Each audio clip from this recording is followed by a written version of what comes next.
ناظرین السلام علیکم ورحمۃ اللہ وبرکاتہ۔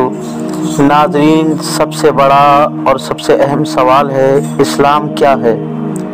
کیا ہم جس راستے پر چل رہے ہیں کیا یہی صحیح راستہ ہے؟ اور جو مولوی حضرات ہمیں اسلام کی جو تعلیمات دیتے ہیں کیا یہ صحیح تعلیم ہے؟ اسی لیے آئیے ناظرین، سب سے پہلے ہم قرآن عظیم سے ہی پوچھتے ہیں کہ قرآن ہمیں کیا سیکھ دیتا ہے اسلام کے بارے میں، قرآن کیا بتاتا ہے؟ تو قرآن ہمیں بتاتا ہے ان الدین عند اللہ الاسلام، یعنی اللہ کے نزدیک سب سے پیارا دین دین اسلام ہے۔ اور آئیے پوچھتے ہیں رسول اللہ صلی اللہ تعالیٰ علیہ وسلم سے کہ اسلام کیا ہے؟ تو ایک مرتبہ حضور نبی کریم صلی اللہ تعالیٰ علیہ وسلم کی بارگاہ میں حضرت جبرائیل علیہ السلام انسانی شکل میں آئے اور سوال کیا، یا رسول اللہ صلی اللہ تعالیٰ علیہ وسلم من اسلام، پیارے آقا صلی اللہ تعالیٰ علیہ وسلم اسلام کیا ہے؟ آپ صلی اللہ تعالیٰ علیہ وسلم نے فرمایا، اسلام لا الہ الا اللہ محمد رسول اللہ صلی اللہ تعالیٰ علیہ وسلم کی گواہی دینا ہے، اور نماز پڑھنا اور روزے رکھنا اور زکوٰۃ دینا، اگر مال نصاب ہے تو، ورنہ معاف ہے، اور اللہ کے گھر کا طواف کرنا جو کر سکتا ہو ورنہ معاف ہے، اگر صحت مند ہے اور دولت مند نہیں تو بھی معاف ہے، اور دولت مند ہے اور صحت یاب نہیں تو بھی معاف ہے، لیکن حج سب پہ فرض نہیں، زکوٰۃ سب پہ فرض نہیں، لیکن روزہ، نماز، ایمان، یہ تین چیزیں سب پہ فرض ہیں۔ ناظرین اکرام، ایمان 24 گھنٹے فرض ہے، نماز 5 وقت فرض ہے، روزہ سال میں 30 دن فرض ہے، لیکن بیمار ہے تو معاف ہے، مسافر پہ معاف ہے۔ تو ناظرین، یہ ہے ابتدائے دین، یعنی دین اسلام کی ابتدا۔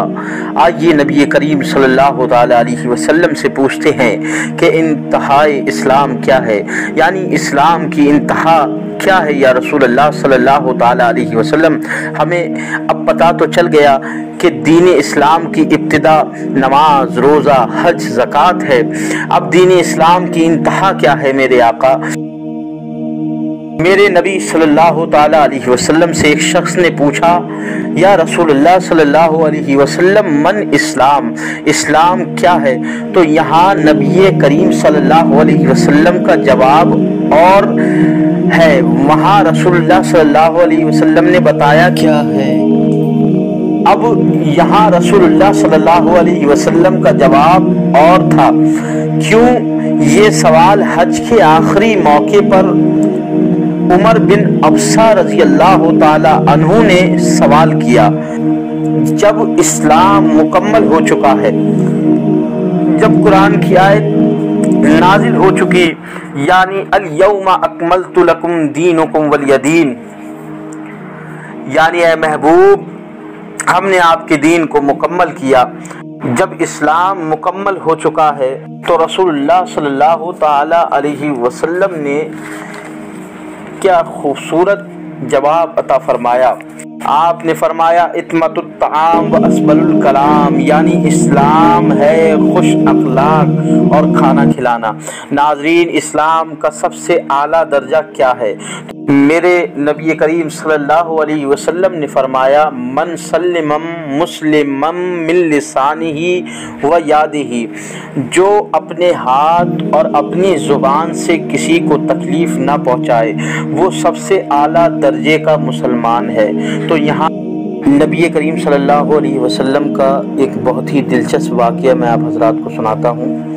مکے میں ایک بوڑھی عورت رہتی تھی جو مکہ چھوڑ کر جانا، تو وہ اپنے گھر کے باہر اپنی پوٹلی باندھے بیٹھی تھی کہ اسی جگہ سے حضور نبی کریم صلی اللہ علیہ وسلم کا گزر ہوا، اور اس کی مکہ چھوڑنے کی مجبوری صرف اتنی تھی کہ اس کو ڈر تھا کہ محمد صلی اللہ علیہ وسلم نام کا ایک شخص جو جادوگر ہے، کہیں اس کا جادو مجھ پر نہ چل جائے، تو اس نے حضور صلی اللہ علیہ وسلم کو آواز دی، کہا بھتیجے ذرا میری گٹھری میرے سر پر اٹھا کر رکھ دو۔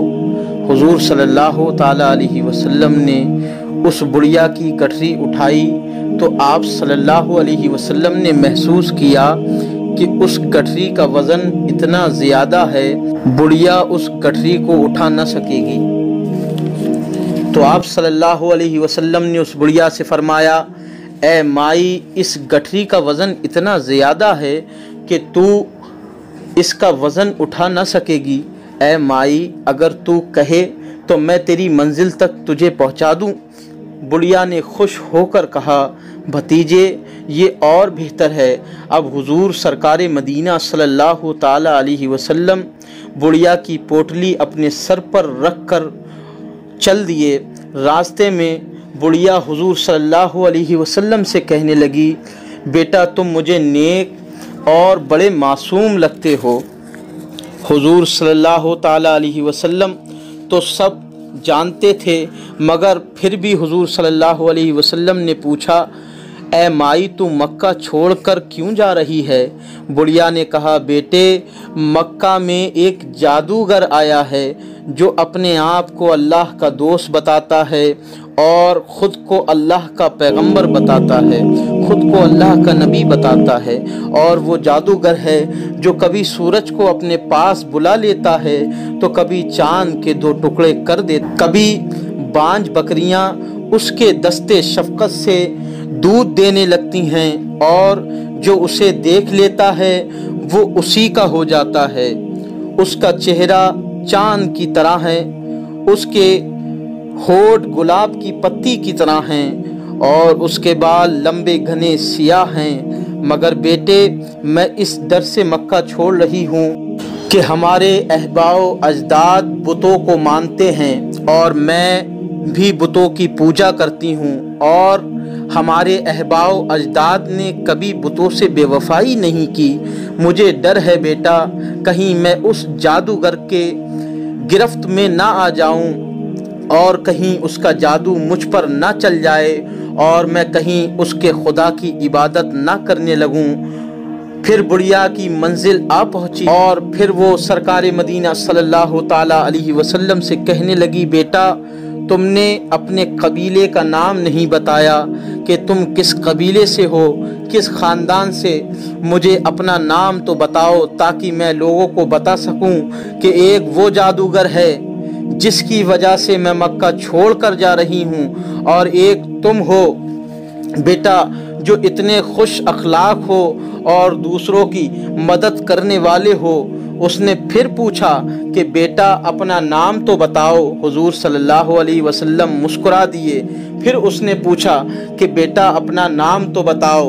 حضور سرکار مدینہ صلی اللہ تعالیٰ علیہ وسلم نے فرمایا، مائی تجھے تیری منزل مل گئی اور تجھے میرے نام سے کیا کام ہے، رہنے دے مائی میں چلتا ہوں۔ اس نے پھر کہا، بیٹے رکو اپنا نام تو بتاؤ کہ آخر تمہارا نام کیا ہے، جب میں مکہ چھوڑ کر جاؤں تو لوگ مجھ سے پوچھیں کہ مکہ چھوڑ کر کیوں آئی تھیں، تو میں یہ کہہ سکوں کہ ایک جادوگر کی وجہ سے میں نے مکے کو چھوڑا تھا، اور میں وہاں پر یہ بھی بتاؤں کہ لوگوں کو، اے لوگوں وہاں پر مکے میں ایک جادوگر تو رہتا ہی تھا، وہاں پر ایک خوش اخلاق انسان بھی تھا جو دوسروں کی مدد کرتا تھا۔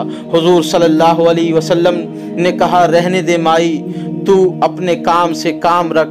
پھر وہ کہنے لگی کہ بیٹا اپنا نام تو بتاؤ۔ حضور صلی اللہ علیہ وسلم نے فرمایا، اے مائی تو راستے بھر جس کی برائی کے قصیدے پڑھتی آ رہی ہے اور جسے جادوگر بتا رہی ہے، وہ جادوگر، وہ پیغمبر، وہ محمد میں ہی ہوں۔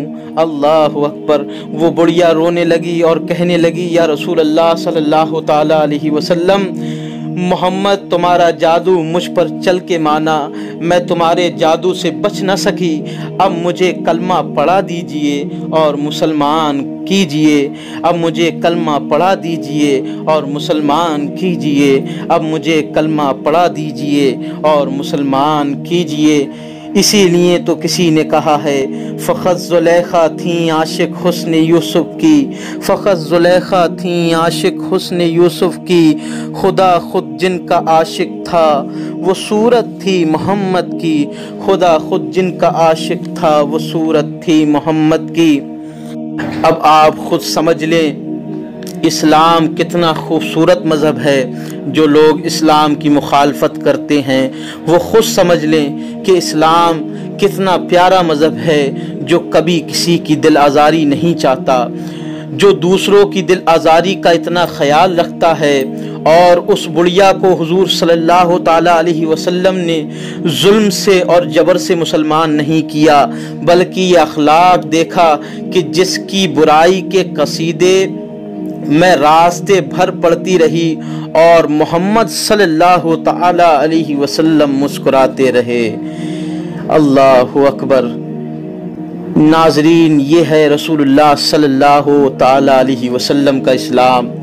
ہمیں رسول اللہ صلی اللہ علیہ وسلم کے اسلام کو ماننا ہے اور رسول اللہ صلی اللہ علیہ وسلم کے اسلام کے بتائے ہوئے طور طریقے پر عمل کرنا ہے۔ ہمیں چاہیے ہم کسی کی دل آزاری سے بچیں اور اپنی ذات سے کسی کو بھی کبھی تکلیف نہ پہنچائیں۔ اللہ سے دعا ہے کہ اللہ تبارک و تعالی ہمیں اور آپ کو سیدھے راستے پر چلنے کی توفیق عطا فرمائے اور رسول اللہ صلی اللہ تعالی علیہ وسلم کے بتائے ہوئے راستے پر چلنے کی توفیق عطا فرمائے۔ السلام علیکم ورحمۃ اللہ وبرکاتہ۔